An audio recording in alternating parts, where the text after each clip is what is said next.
থেকে মঈনুদ্দিনের মোকাবেলায় পারেনি, কারণ মঈনুদ্দিন আজমিরি হুজুরের ঈমানে জোরে বেরিয়েছে। জোরে বলুন সুবহানাল্লাহ। আজ আমরা এত কোটি থাকার পরও আমরা কুকুরের থেকেও বেহাল কেন? আমাদের ঈমানে ভাটা পড়ছে। আর ঈমানের ভাটা মুহাম্মদ রাসূলের সঙ্গে সম্পর্ক দূরত্ব দূর হলে হবে।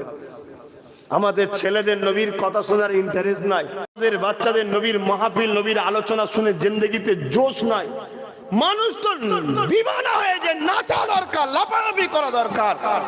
নাচ বলতে আপনি অন্যদিকে চলে যাবেন না বাজানো, আনন্দ খুশি করা দরকার। যে হায় রে আল্লাহ, কি নিয়ামত তুমি আমাকে দিলে, যে কার উম্মত তুমি আমায় বানালে, যাকে তুমি জমিন থেকে তুলে নিজের কুদরতি কাছে গিয়ে একদম কাছে বসতে দিলে। জোরে বলুন সুবহানাল্লাহ। সেখানে গিয়ে তুমি তাকে দেখছো, তিনি তোমায় দেখছে, দুজনে দেখা হতেই লেগেছে, একদম কাছাকাছি, কেউ নাই দ্বিতীয়। দেখা চলছে, দেখা চলছে। হাবিব কি চাও?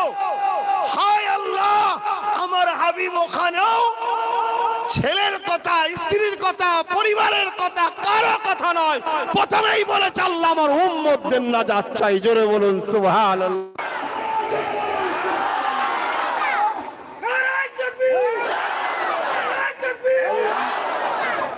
বাপ বুঝুন, বাপ জানি ছেলে বড় প্যান্ট শার্ট পরে, আমি আবার বলছি এদেরকে অনেকে নাকশিটকাল প্যান্ট শার্ট পরে, গান শোনে, অবশ্যই অন্যায় কাজ। আমি কোনো মতে এটাকে সাপোর্ট করা যায় না। তুমি আমার কওমের ছেলে কেন বলো করতে যাও, তওবা করো, কিন্তু তাদের থেকে এরা ভালো, বড় জুব্বা লাগিয়ে মসজিদের কদম কাদের বেড়ায়, কিন্তু আমার মুহাম্মদ রাসূলের শান মর্যাদার বেলায় তাদের অ্যালার্জি হয়, বুকে ব্যথা হয়, পেটে যন্ত্রণা হয়।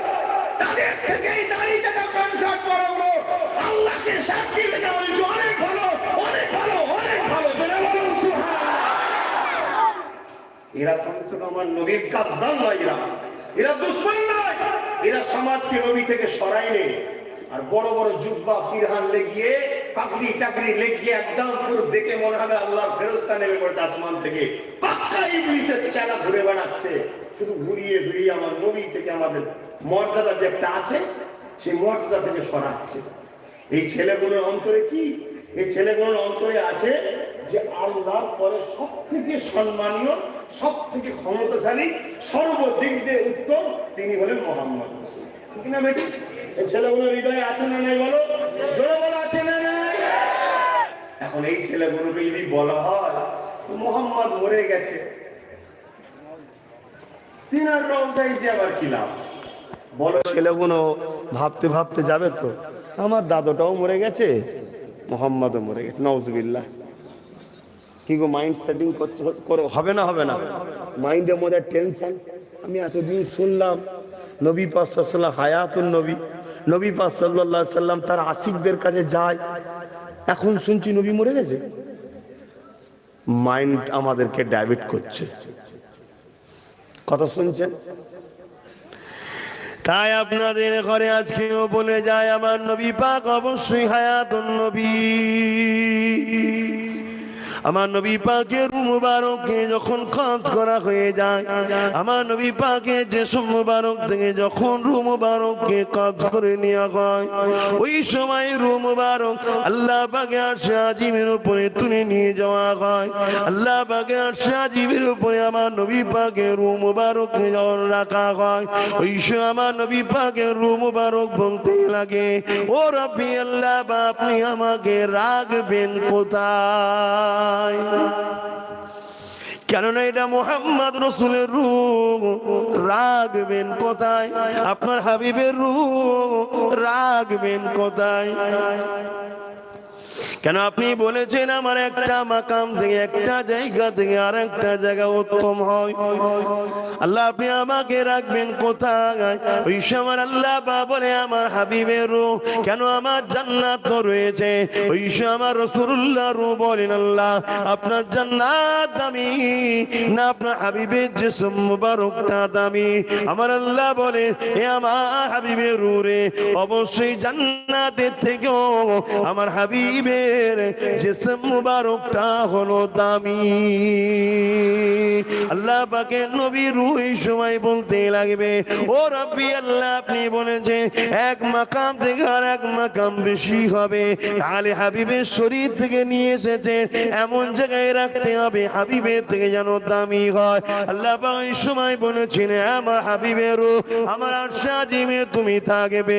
ওই সময় আল্লাহ পাকের নবী রূহ বলেছিলেন, ও রব্বি আল্লাহ পাক, আপনার হাবিবের জিসম মুবারক দামি না আরশে আজিম দামি বেশি।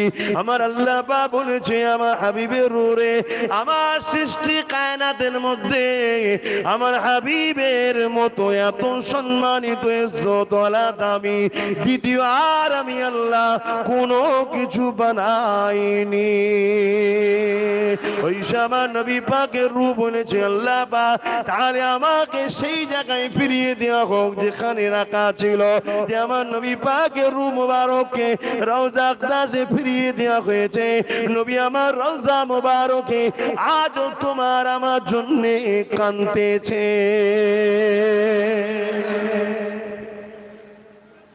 শুধু কাঁদে তা নয়, আজকে এই যে মাহফিল হচ্ছে, আমরা এই যে এতগুলো পাগল বসে আছি, লোক আমাদের ঘরে ভাবছে পাগল, এই নবী নবী নবী নবী করছে, নামাজের কথা বলেন, রোজার কথা বলেন, নবী নবী করছে। আমি আবার বলছি বাপ, নামাজ হলো আমল। নামাজ কি? নামাজ পড়লে স্বভাব, আর নামাজ পড়লে গুনাহ না না পড়লে গুনাহ? কে কে জানেন যে নামাজ না পড়লে সওয়াব হয়? একটা কেউ আছে? সবাই জানে নামাজ না পড়লে গুনাহ হয়, তারপরেও যদি না পড়ে তো ওর দোষ। এখানে শিখাবার কিছু আছে? আমাকে একটু উত্তর দেবেন, আমি যদি ভুল আজ করি বলবেন, কেন আমি তো আপনাদের ছেলে রে বাবা, এখানে ঝগড়াঝগড়ির ব্যাপার নেই তো, তো ঘোরাঘুরি আলোচনা হচ্ছে। আমি কি কোনো জায়গায় বড় খেলতে গেছি নাকি? কিন্তু ঘোরাঘুরি আলোচনা হচ্ছে। এখানে কে আছে আমাদের পর? দাদা হুজুরের নয় এমন কেউ আছেন নাকি? ঠিক আপনি দেওবন্দ থেকে পড়ে আসেন আর নাখলু থেকে পড়ে আসেন, যেখান থেকে পড়ে আসেন, আপনার বাপ দাদা গোষ্ঠী বাঙালি যদি হন, সব দাদা হুজুরের ভক্ত মুরিদ, এটা অস্বীকার করা যাবে না। তাহলে আপনি বলুন, আর আপনি যদি দেওবন্দিও হন, দেওবন্দীদের আকীদা হলো রাসূলের পাক সাল্লাল্লাহু আলাইহি ওয়াসাল্লাম হায়াতুন নবী। জোরে বলুন সুবহানাল্লাহ। আপনারা আমাদের একই আকীদা তো, আপনার আমার আকাবেররা ওপরও সব এক, সব আকীদা আহলে সুন্নাত ওয়াল জামাতের। কথা বুঝে আসছে? তাহলে আমি জানতে চাইছি,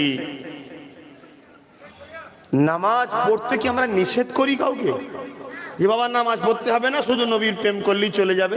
এই কাউকে বলি? আমরা বলি প্রথম ইমানের ঘর ঠিক কর, এবার নামাজ পড়তে যা। ইবলিসের মতো নামাজ পড়িস না।